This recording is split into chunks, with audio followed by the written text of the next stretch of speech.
안녕하세요. 5분 부동산 시사를 진행하고 있는 자담세무에게 빅마우스입니다. 이번에 다루어 볼 기사는 2020년 12월 14일 경제전문 주간지 이코노미스트 1563호에 수록된 문정현 부동산 투자 길라잡이라는 연재물입니다. 기사 제목은 부동산 간접 투자 해볼만 할까입니다.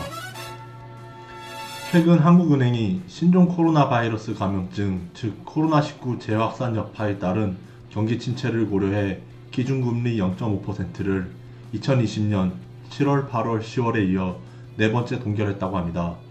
중앙은행이 이러한 기준금리 동결로 인하여 전형적인 금융자산들이라 할 수 있는 예금, 적금, 주식, 채권, 퇴직연금 등의 수익률이 부동산 간접투자 상품인 펀드와 리츠를 밑도는 상황이 이어지고 있다고 합니다.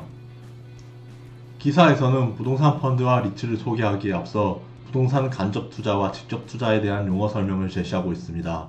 즉, 부동산 직접 투자는 빌딩을 직접 매입 소유해 관리 운영하는 투자 방식을 의미하며 빌딩과 관련한 임차인 모집, 시설물 수선 등의 행위를 소유자가 직접 관리하는 운영 방식을 취한다고 설명하고 있습니다. 반면에 부동산 간접 투자는 부동산 물건을 직접 소유하지 않고 부동산 전문 자산운용사 등을 통해 거래하는 형태를 취하며 임차인 모집, 시설물 수선 등의 운영을 전문 운용사를 통해 해결한다고 합니다. 이러한 부동산 간접 투자는 초기에는 주로 오피스에만 투자가 이루어졌는데 점차 대형마트를 비롯해 물류센터, 호텔, 인터넷 데이터 센터, 임대주택 등으로 확대되었다고 합니다. 기사에 의하면 부동산 펀드란 펀드 재산의 50% 이상을 부동산이나 부동산 관련 자산에 투자하는 방식을 취하고 있다고 하는데, 이는 자본시장과 금융투자업에 관한 법률의 관련 규정에서 펀드 자산의 50% 이상을 부동산 및 관련 증권에 투자하는 것을 부동산 펀드로 취급하는 것에 기인하는 것입니다. 이러한 부동산 펀드의 수익 구조는 건물 같은 실물 자산에 투자해 임대의 수익과 자본이득을 얻는 방법이 대표적이며, 부동산 개발 사업 PF 대출에 투자해 대출 이자를 수익으로 얻는 형태 또한 행해지고 있다 합니다. 또한 몇 년 전부터는 부동산 자산 전문 운용사가 다른 운용사의 펀드를 담아 운용하는 이른바 재간접 펀드가 출시되기도 하였으며, 이러한 부동산 펀드의 투자 형태는 더욱 다양해질 것으로 전망된다고 합니다.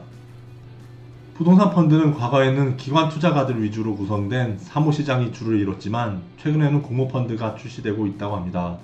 자본시장과 금융투자업에 관한 법률의 관련 규정에 의하면 사모집합투자기구란 집합투자증권을 사모로만 발행하는 집합투자기구로서 투자자의 총수가 49인 이하인 것을 말한다고 하며, 집합투자기구는 투자 권유를 받은 자의 수 기준으로 50인 이상인 경우 공모펀드, 50인 미만인 경우 사모펀드로 분류한다고 합니다.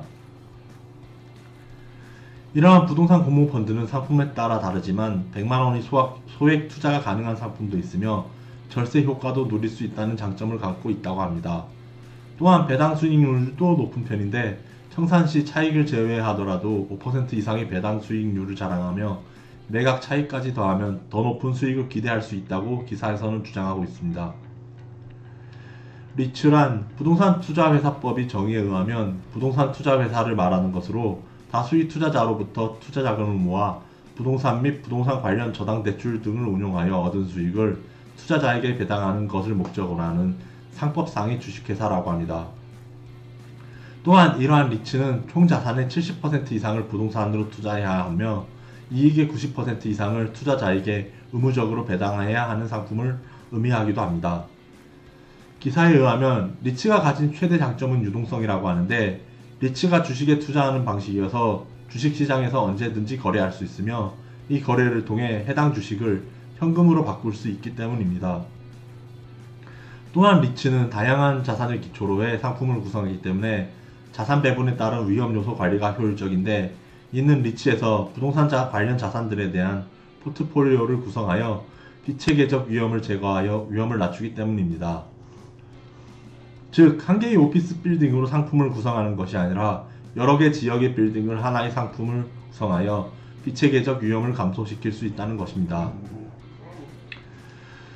그 다음으로 리츠는 세금 부분에서도 장점을 갖고 있는데, 배당 가능 이익의 90% 이상을 배당하는 경우 법인세가 거의 발생하지 않는다는 점이 그것인데, 이는 법인세법의 소득공제 제도 중 하나인 유동화 전문회사 등에 대한 소득공제 제도로서 유동화 전문회사, 투자회사 등 명목회사가 배당 가능 이익의 90% 이상을 배당한 경우에 배당 금액 전액을 해당 사업연도의 소득금액 범위 내에서 공제하는 규정을 말하고 있는 것입니다.